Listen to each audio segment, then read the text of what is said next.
Good morning વિદ્યાર્થી મિત્રો, ગયા લેક્ચરની અંદર આપણે ચેપ્ટર નંબર 2 સપુષ્પી વનસ્પતિમાં લિંગી પ્રજનન સંપૂર્ણ રીતે પૂરું કર્યું.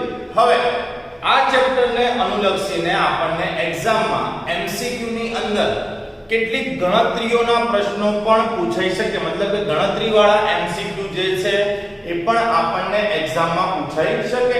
તો આજે આપણે એ ગણતરીના એમસીક્યુ આવતા હોય બરાબર, એકવાર એની પ્રેક્ટિસ કરી લઈએ.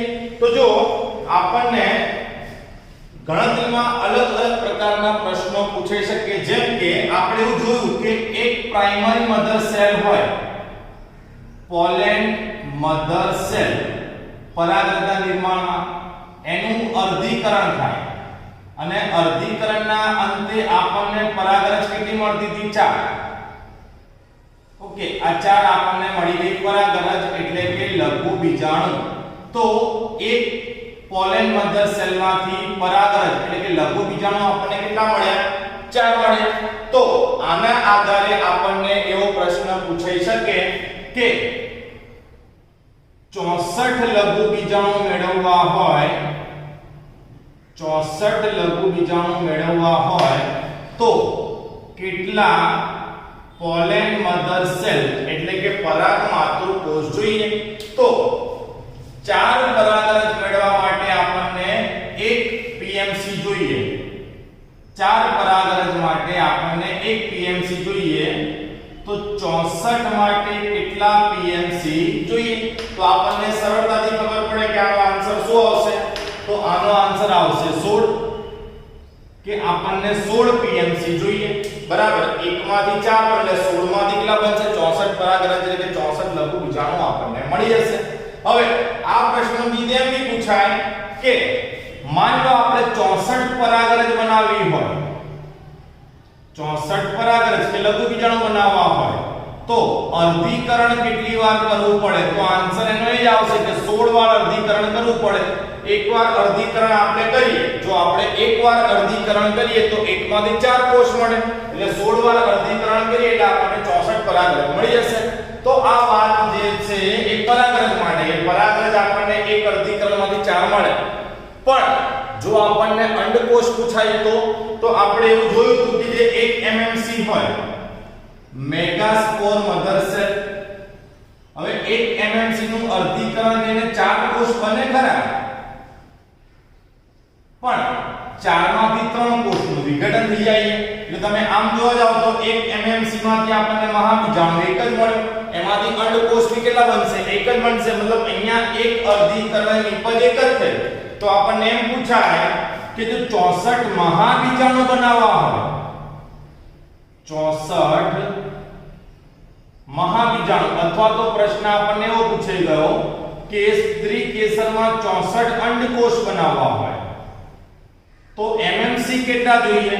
તો અહીંયા એમએમસી જે છે એ આપણને 64 જ જોઈશે, કારણ કે એક અર્ધીકરણના અંતે એક જ મહાબીજાણુ અને એમાંથી એક જ અંડકોષ બનશે. એટલે અહીંયા જ્યારે પરાગરજ માટે પૂછાય તો એક અર્ધીકરણમાંથી તમે 4 પરાગરજ બનાવી શકો, પણ જો અંડકોષ માટે પૂછાય તો એક અર્ધીકરણમાંથી એક જ અંડકોષ બને. એટલે આ જ પ્રશ્ન એ પૂછાય કે 64 અંડકોષ બનાવવા હોય, 64 અંડકોષ બનાવવા હોય તો 64 અંડકોષ બનાવવા માટે અર્ધીકરણ કેટલી વાર થાય? તો અહીંયા આન્સર 64 જ આવે કે 64 વાર જ આપણે અર્ધીકરણ કરવું પડે. હવે આપણે સમજી ગયા કે આપણને પરાગરજ માટે પૂછાય જ્યારે ની ગણતરી તો 1 માંથી 4 પરાગરજ બને આપણે યાદ રાખીશું, અને અંડકોષ માટે પૂછાય તો 1 માંથી એક જ અંડકોષ બને એ પણ આપણે યાદ રાખીશું. અહીંયા અર્ધીકરણ દરમિયાન 1 માંથી 4, જ્યારે અહીંયા અર્ધીકરણ દરમિયાન 1 માંથી 1 જ. પણ હવે આપણને પ્રશ્ન એવો પૂછાયો કે આપણે 64 ભ્રૂણ બનાવવા છે, તો 64 ભ્રૂણ બનાવવા માટે અર્ધીકરણની પ્રક્રિયા કેટલી વાર થાય? હવે જ્યારે ભ્રૂણ પૂછાય ત્યારે તમે સમજો કે ભ્રૂણ બનાવવા માટે શું જોઈએ? તો આપણને નરજન્યુ પણ જોઈએ અને માદાજન્યુ પણ જોઈએ. નરજન્યુ અને માદાજન્યુ બંને જોડાય ત્યારે ફલન થયું કહેવાય અને એમાંથી પછી ભ્રૂણનો વિકાસ થાય. તો 64 ભ્રૂણ બનાવવા માટે 64 નરજન્યુ એટલે કે 64 પરાગરજ જોઈએ, બરાબર, અને 64 માદાજન્યુ એટલે કે 64 આપણને અંડકોષ જોઈએ, ત્યારે જઈને 64 તમે ભ્રૂણ બનાવી શકો. તો સમજો કે 64 નરજન્યુ એટલે કે 64 પરાગરજ આપણે જોઈતી હોય તો અર્ધીકરણ કેટલી વાર કરવું પડે? તો 16 વાર.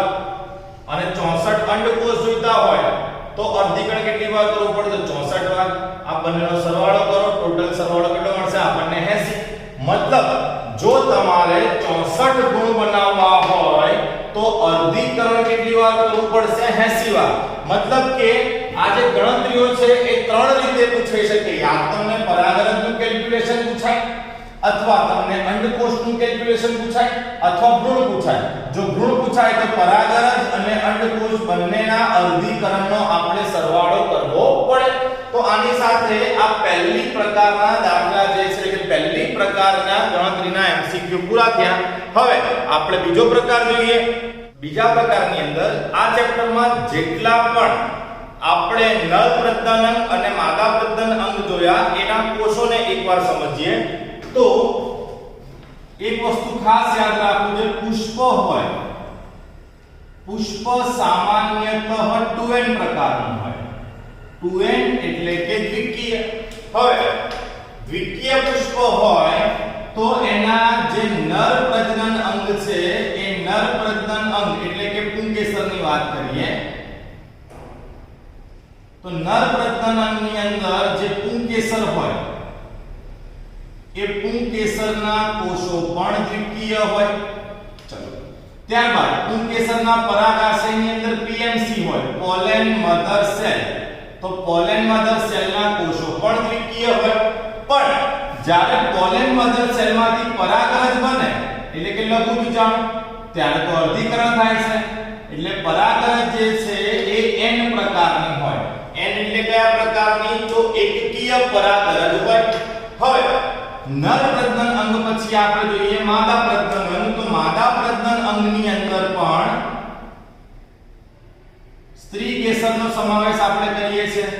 હવે જેમ પુંકેસર 2n પ્રકારનું હોય એમ માદા પ્રજનન અંગની અંદર સ્ત્રી કેસર જે છે એ પણ 2n પ્રકારનું હોય. હવે એના અંડકની અંદર તમે જોવા જાવ તો MMC હતું, મેગાસ્પોર મધર સેલ, બરાબર. તો મેગાસ્પોર મધર સેલ પણ 2n પ્રકારનું હોય. એ સિવાય પ્રદેહ, અંડકાવરણ,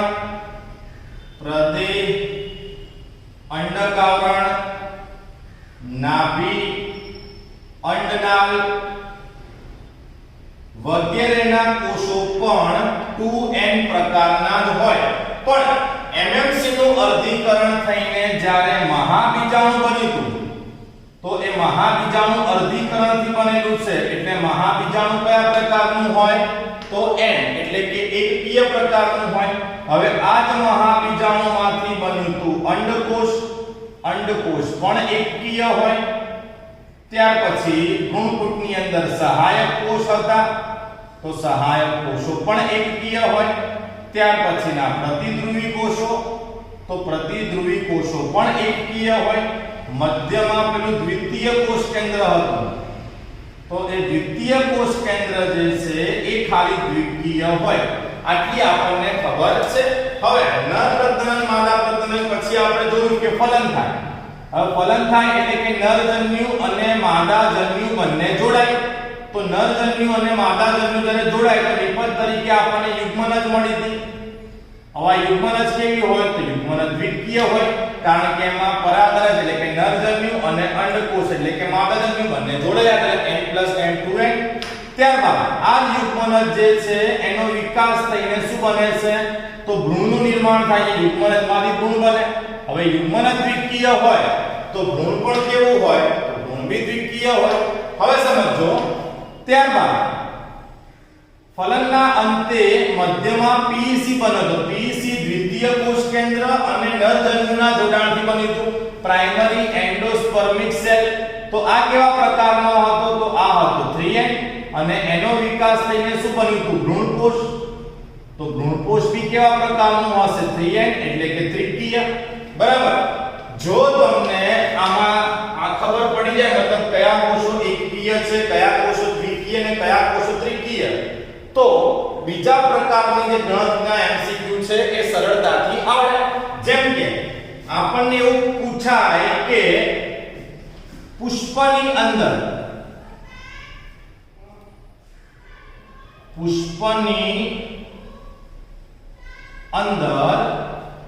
પ્રશ્ન આપણને એવો પૂછાય કે પુષ્પની અંદર પરાગરજ જે છે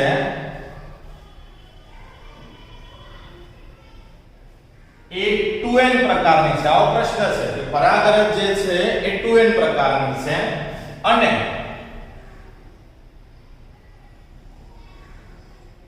અંડકોષ જે છે એ 3n પ્રકારનું છે.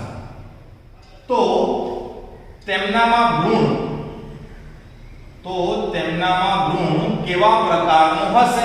અને બીજો પ્રશ્ન એ પણ પૂછો કે તેમનામાં ભ્રૂણકોષ કેવા પ્રકારનું હશે? ચલો ઓકે, તો આપણને ખબર હોવી જોઈએ કે અંડકોષ જે છે એની સાથે પરાગરજ જોડાય એટલે ભ્રૂણ બને. તો 3n + 5n એટલે ભ્રૂણ જે છે એ કયા પ્રકારનો થઈ ગયો? તો ભ્રૂણ જે છે એ 5n પ્રકારનો થઈ ગયો. બીજું, જો અંડકોષ જે છે એ n પ્રકારના હોય તો દ્વિતીય કોષ કેન્દ્ર 2n થાય. તો અહીંયા અંડકોષ 3n હોય તો દ્વિતીય કોષ કેન્દ્ર કેવું થાય? 6n. હવે સમજો અહીંયા કે દ્વિતીય કોષ કેન્દ્ર એ લખું છું, દ્વિતીય કોષ કેન્દ્ર થયું 6n પ્રકારનું. એની સાથે નરજન્યુ જોડાય. હવે નરજન્યુ બરાબર પરાગરજ જે આપણે ઓલરેડી 2n દર્શાવી છે. તો 6n + 2n આ બંને જોડાય એટલે ભ્રૂણકોષ બને. ભ્રૂણકોષ કયા પ્રકારનો થશે? તો ભ્રૂણકોષ જે છે એ 8n પ્રકારનો થશે. બરાબર. આ પહેલી ગણતરી જે છે એ આપણે પૂરી કરી. હવે આવો બીજો એક દાખલો પણ આપણે જોઈએ. તો બીજું એક્ઝામ્પલ આપણે જોઈએ. જો આપણને એક્ઝામમાં એવું પૂછાય કે નર પુષ્પ જે છે એ દ્વિકીય હોય એટલે કે 2n પ્રકારનું હોય અને માદા પુષ્પ જે છે એ ચતુષ્કીય હોય એટલે કે 4n પ્રકારનું હોય, તો તેમનું ભ્રૂણ કેવું થાય? તો તેમનું ભ્રૂણ કેવા પ્રકારનું હોય અને તેમનામાં ભ્રૂણકોષ પણ કેવા પ્રકારનું હોય, આ રીતનો આપણને પ્રશ્ન પૂછાય. તો સમજો કે જો નર પુષ્પ 2n હોય બરાબર, તો પુંકેસર જ્યારે બને, આ નર પુષ્પમાં જ્યારે પરાગરજ બને તો પરાગરજ જે છે એ તો કેવી આવવાની? પરાગરજ આવશે n પ્રકારની. પણ માદા પુષ્પ 4n છે, માદા પુષ્પ 4n હોય તો એમનો અંડકોષ અર્ધીકરણના કારણે 2n પ્રકારનો આવશે અને દ્વિતીય કોષ કેન્દ્ર જે છે એ 4n પ્રકારનું જ રહેશે. હવે સમજો ભ્રૂણ ક્યારે બને? જ્યારે પરાગરજ અને અંડકોષ બંને જોડાય એટલે કે નરજન્યુ અને માદાજન્યુ જોડાય તો n + 2n એટલે આમનું ભ્રૂણ જે છે એ કયા પ્રકારનું થશે? 3n. અને ભ્રૂણકોષ ક્યારે બને? જ્યારે દ્વિતીય કોષ કેન્દ્ર સાથે નરજન્યુ જોડાય તો 4n + n એટલે કે આ કયા પ્રકારનું મળશે આપણને? તો ભ્રૂણકોષ મળશે આપણને 5n પ્રકારનો. હવે પ્રશ્નને આપણે આના કરતા ઉલટાઈ દઈએ. જો પ્રશ્ન આવો પૂછી લેવામાં આવ્યો હોય કે નર પુષ્પ 4n પ્રકારનું છે અને માદા પુષ્પ જે છે એ 2n પ્રકારનું છે. હવે જો માદા પુષ્પ 2n પ્રકારનું હોય તો એમનો અંડકોષ જે છે એ n પ્રકારનો થાય અને દ્વિતીય કોષ કેન્દ્ર જે છે એ 2n પ્રકારનું થઈ જશે. જો નરજન્યુ 4n હોય તો પરાગરજ એટલે કે નરજન્યુ જે છે એ 2n થશે. હવે આવા સંજોગોમાં ભ્રૂણ કેવો બનશે? તો ભ્રૂણ કઈ રીતે બને? નરજન્યુ અને માદાજન્યુ જોડાય એટલે 2n + n. તો ભ્રૂણ જે છે એ આપણને કયા પ્રકારનું મળશે? 3n. અને ભ્રૂણકોષ કેવો મળશે? તો જો ભ્રૂણકોષ જે છે નરજન્યુ 2n, દ્વિતીય કોષ કેન્દ્ર 2n, તો 2n + 2n એટલે આપણને ભ્રૂણકોષ અહીંયા કેવો મળશે? 4n પ્રકારનો મળશે. તો આ રીતે પણ આપણને પરીક્ષામાં ગણતરીવાળા MCQ પૂછાઈ શકે. બરાબર. નર પુષ્પ દ્વિકીય હોય, માદા પુષ્પ આપણને ચતુષ્કીય 4n પ્રકારનું આપ્યું હોય તો એક વસ્તુ આપણે સમજવી કે તમને આ જો કેલ્ક્યુલેશન એકવાર સમજણ પડી ગઈ છે તો આમાં કોઈ પણ પ્રકાર આપણે સરળતાથી ગણી શકીશું. હવે ઘણા સંજોગોમાં ભ્રૂણ કોષ લખવાની જગ્યા ઉપર એ લોકો સમિતાયા સ્તર લખીને આપે, સમિતાયા સ્તર અથવા તો પછી કાંજી સ્તર લખીને આપે. તો સમિતાયા સ્તર અને કાંજી સ્તરનો અર્થ ભ્રૂણ કોષ જ થાય, કારણ કે આપણે આગળ એકદળી બીજમાં ભણ્યા કે એકદળી બીજનું ભ્રૂણ કોષ બે ભાગમાં વહેંચાયેલું હોય, સમિતાયા સ્તર અને કાંજી સ્તર.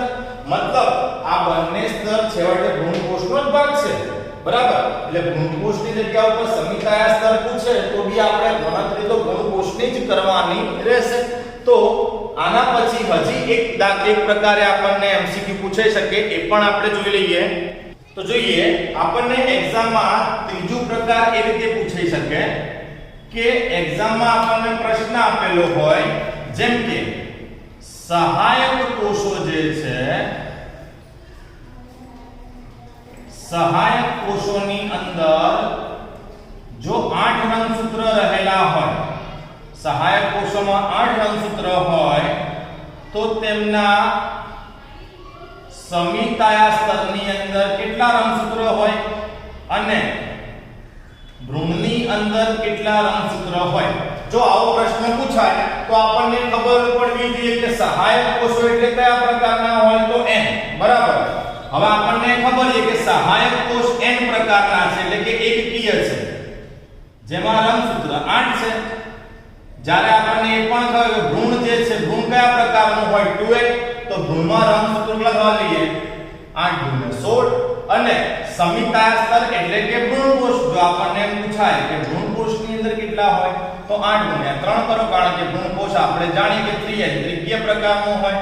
તો અહીંયા આવશે 24 રંગસૂત્ર, એટલે કે સમિતાયા સ્તરે ભ્રૂણ કોષનો ભાગ કરો એટલે એમાં 24 રંગસૂત્રો આવશે, ભ્રૂણની અંદર 16 રંગસૂત્રો આવશે, બરાબર. આવો આપણને બીજો પ્રશ્ન એવો પૂછાય છે કે પ્રદેહની અંદર 24 રંગસૂત્ર હોય તો ભ્રૂણ કોષની અંદર કેટલા રંગસૂત્ર હોય, અથવા પ્રતિધ્રુવી કોષોમાં કેટલા રંગસૂત્ર હોય. પ્રતિધ્રુવી કોષો જે છે એમાં કેટલા રંગસૂત્ર હોય. તો આપણને ખબર છે કે પ્રદેહ જે છે એ દ્વિકીય કોષો ધરાવે, એટલે એમાં 24 રંગસૂત્ર હોય તો પ્રતિધ્રુવી કોષો તો n પ્રકારના એકકીય હોય, એટલે એમાં અડધા થઈ જાય, મતલબ કે 12. અને ભ્રૂણ કોષ તો ત્રિકીય હોય એટલે 3n. તો જો n બરાબર 12 હોય તો 3n બરાબર કેટલા થાય, તો 36 થાય. એટલે ભ્રૂણ કોષમાં કેટલા રંગસૂત્ર આવશે, તો 36 રંગસૂત્રો આવશે. એટલે આ પ્રકારે આપણને એમસીક્યુ જે છે એ એક્ઝામમાં પૂછાઈ શકે. તો ચેપ્ટર તો આપણે ઓલરેડી પૂરું થઈ ગયું છે, પણ આ એમસીક્યુ ની પ્રેક્ટિસ પણ એકવાર થઈ ગઈ કે આ પ્રકારના જો ગણતરીના પ્રશ્નો આપણને પૂછાય તો આપણે ક્યાંય મૂંઝાઈએ નહીં અને સરળતાથી આ પ્રકારના એમસીક્યુઝ જે છે એને સોલ્વ કરી શકીએ. તો આની સાથે ચેપ્ટર નંબર આપણું 2 પતી ગયું છે અને ગણતરીના કેટલાક એમસીક્યુ જે છે એ પણ પૂરા થયા. આવનારા લેક્ચરની અંદર આપણે નવા કોઈ ચેપ્ટરથી હવે શરૂ